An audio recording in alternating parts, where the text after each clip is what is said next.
खुलुमबाय दिनैनि रादाबखौ बारायदों आं धृषरन बसुमतारी। दिनैनि गाहाय रादाबाव दङ आनलक 1 आव धोरोमारि थावनि हटेल रेस्टुरेन्ट आरो शपिं मलखौ खेवनो बिथोन। स्कुल कलेज खुलिनायनि गरन्थआ जुलाइआव।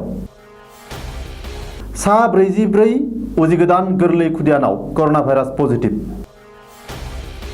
भियेटनामाव कर'नाजों दासिम सासेबो सुबुं थैयाखै। कर'ना भाइरासनि थाखाय 36थि नेशनेल गेम्सखौ फावसायबाय। उत्तर प्रदेशआव बारहुंखाजों सा 28 सुबुंनि जिउ खहा। बांगालराव 50,000 ना थैदों। नर्थ इस्टार्न फ्रन्टियर रेलवेआ दिनैनिफ्राय माखासे ट्रेनखौ खारहोनो थि खालामबाय। दावबायारिफोरा जाग्रा मुवा बेसाद लाखानानै गाखोनांगोन।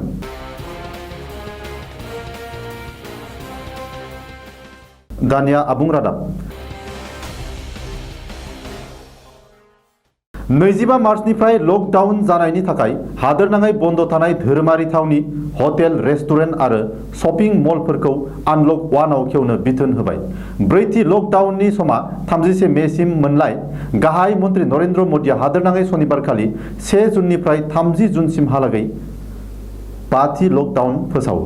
बबेखानि 5थि लकडाउननि समाव धोरोमारि थावनि हटेल रेस्टुरेन्ट आरो शपिं मलजों लोगोसे खायसेफोरखौ आबुङै खुलिनो गनायथि होबायब्लाबो स्कुल कलेज आरो सोलोंथाइ खुलिफोरनि बागै आरोबाव दानसेनि उनाव थामहिनबा जुलाइ दानावसो रायजो सरकार, स्कुल कलेजनि सामलायगिरि आरो गथ'साफोरनि जोथोनगिरिफोरजों मिरु सरकारा सावरायलायनायनि उनावसो गरन्थ लागोन होनना मिरु सरकारा मिथिहोदों। गुजरातआव सा 44 उजिगोदान गोरलै खुदियानाव कर'ना भाइरास पजिटिभ ओंखारदों। सा 172 कर'ना भाइरास सन्देरजानाय बिमाया जोनोम होनाय सा 44 खुदियानाव कभिड-19 पजिटिभ मोनदों। बबेखानि 20 बोसोरनिफ्राय 30 बोसोर बैसोनि बिमाया जोनोम होनाय बांसिन खुदियानाव कर'ना भाइरास पजिटिभ मोननाया एसे खम होननानै बुंदों। सुलुंनि बादिब्ला एसबिपि, सला सिभिल सरादेवेन आरो अएलजी हस्पिटालाव सा 172 कर'ना भाइरास पजिटिभ बिमाया जोनोम होनाय खुदियाफोरनि खायसेनावनो पजिटिभ मोननाय जादों।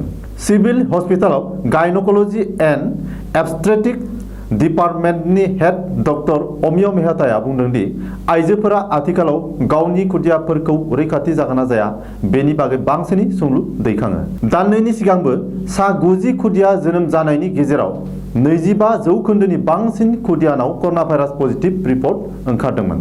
देहा रोंग'साफोरा बुंदों दि 20 बोसोरनिफ्राय 30 बोसोर बैसोनि बिमानि गोरबोआव उजिनाय खुदियाफोरनाव कर'ना भाइरास मोननाया एसे खम। मुलुगनाङै गोसारनाय कर'ना भाइरासजों भियेटनामाव दासिमबो सासेबो सुबुं थैथ'वाखै। भियेटनामाव सन्देरनायाबो दिनैसिम सा 328ल'। रांखान्थि आरो देहा बिफानाव गेजेर थाखोनि बे हादराव कर'ना भाइरास गोसारनायखौ माबोरै होबथादों बे मुलुगनि गुबुन हादोरनि थाखाय नोजोरथाव आयदा जानानै फैदों। मख'थावदि मुलुगनाङै गिख्रंथाव महर लानाय कर'ना भाइरासनि थाखाय मुलुगनां देहा फसंथाना सांग्रांथि आरो इमारजेन्सि फोसावनायनि सिगांनो भियेटनामा राहा लायो आरो भियेटनाम चीन सिमनाखौ बन्द खालामो। चीनआव कर'ना भाइरासआ गिख्रंथाव महर लाजेननानै 4,600निबो बांसिन मानसि थैबाय। नाथाय चीनजों सिमनासे फिसा हादर भियेटनामाव दिनैसिम सासेबो थैथ'वाखै। कर'ना भाइरासनि गिख्रंथाव बारायबाय थानायखौ नोजोर लाखिनानै 36थि नेशनेल गेम्सखौ फिन खनसे फावसायबावबाय। कर'ना भाइरासनि थाखायनो फैगौ 8 अक्ट'बरनिफ्राय 4 नबेम्बरसिम गवायाव जानो गोनां नेशनेल गेम्सखौ थिखानाय गैयि समसिम फावसायनानै होबाय। मख'थावदि थांनाय 2015 मायथाइयाव केरालायाव जानाय 35थि नेशनेल गेम्सनि उननिफ्रायनो दिनैसिम नेशनेल गेम्सखौ खुंनो हायाखै।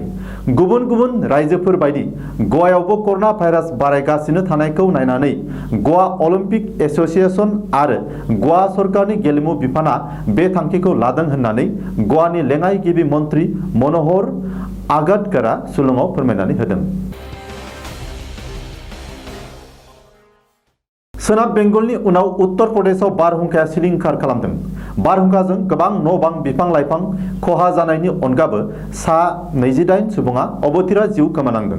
सनिबारखालि फैनाय गिख्रंथाव बारहुंखानि जुनै गोबाङा न' बां बायख्रुब जानानै रैखाथि जायगायाव थानाङो। उत्तर प्रदेशनि गिबि मन्त्रि योगी आदित्यनाथआ बारहुंखायाव जिउ खोमानांनाय नखरनि सुबुंफोरनि मुङै साफायाव 4 लाख रां अनसुंथाइ फोसावदों। बांगालरनि कमघाट्टा लेकआव खमैबो 50,000सो गोथै ना बोखांनो हादों। ना थैनायनि जाउनखौ दासिम मिथिनो हानाय जायाखै होनना सुलुङा बुंदों।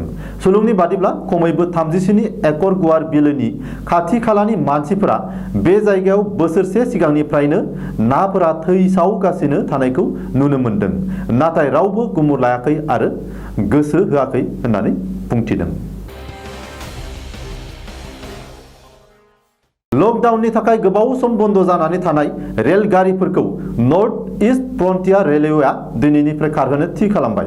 भारतारि रेलवे बिफाननि थांखि बादि खारहोनो गोनां गं 200 रेलगारिनि फारिलाइयाव नर्थ इस्ट फ्रन्टियाराबो रेलगारिनि मुं थिसनबाय। नर्थ इस्ट फ्रन्टियार रेलवेआ खारहोनो थि खालामनाय रेलगारिफोरा फारियै Dibrugarh Delhi Brahmaputra mail, Guwahati Jorhat Janshatabdi, Guwahati Mumbai LTT express. Railway बिफाना खेंफोरथिनानै होदों दि बेरामि लैखोन गैयि आरो गोगो देहानि दावबायारिफोराल' टिकेट दाननानै रेल दावबायनो हागोन। बबेखानि साफ्रोमबो दावबायारिया कर'ना भाइरासनि थाखाय होनाय गाइडलाइननि गासै खान्थिखौ फालिनानैसो रेलगारियाव दावबायनो हागोन। दिनैनि रादाबा एसेनोसै। गोजोन्थों।